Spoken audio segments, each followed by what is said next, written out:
কিন্তু দেবরাজ চক্রবর্তীকেও তো গ্রেপ্তার করার একটা সম্ভাবনা তৈরি হচ্ছে। আজকে যদি বাংলার মানুষকে একটু ক্লিয়ার করেন, দেবরাজ চক্রবর্তী এবং অদিতি মুন্সি এদের আইনজীবী হিসেবে আপনি সওয়াল করেছেন?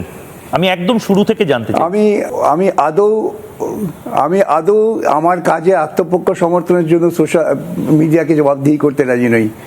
আমি যা করেছি আমার নিজস্ব বিবেকের কাছে পরিষ্কার, এই নিয়ে কোনো ব্যাখ্যামূলক পরিচর্যার মধ্যে আমি নেই। আপনি নিজে মনে হচ্ছে একটু বিরক্ত, যেভাবে আপনার পার্টিতে বা পার্টির বাইরে আপনার পার্টি দরদিরাও আপনাকে নিয়ে কটাক্ষ করেছে, মানে আইনজীবী হিসেবে করেছেন একটা সময়, জেঠমালানি বহু মানুষের জন্য লড়েছে, সে তো আপনারা মানে আপনারা শুধু আপনারা বিরক্ত বোধ করছেন, আমি নই।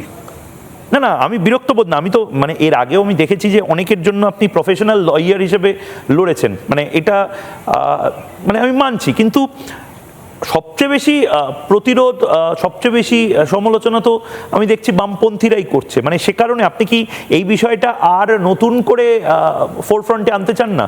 মানে ঠিক আছে, দেবরাজকে যেটুকু রিলিফ দেওয়া সেটুকু আপনি দিয়েছেন, এবার মুভ অন। শুনুন, যারা সমালোচনা করছেন তাদের সমালোচনা করার অধিকার আছে, সেই অধিকারটুকু আমি সম্মান করি। বরং কণ্ঠরোধ করার বিরুদ্ধে আমি সমালোচনা করুন না, আলোচনা হবে, বিতর্ক হবে, মানুষের বোধ বুদ্ধি পরিবর্তন হবে, সব কিছুই হবে, সেটা বাঞ্ছনীয়, সেটা হোক, আমি এটাতে খুশি। বিকাশ রঞ্জন ভট্টাচার্য এখন তো ভল্টেয়ারের কথা বেশি আওড়াচ্ছে আমি দেখতে পাচ্ছি। মানে আমি আপনার বিরোধী হতে পারি, কিন্তু আমি সুনিশ্চিত করব যে আপনার কণ্ঠ রোধ যাতে না করা হয়, মানে এই পলিসিতে এখন আপনি চলছেন, এবং তাতে তৃণমূলেরও যাতে কণ্ঠরোধ না হয় সেদিকে আপনি যাবেন এখন।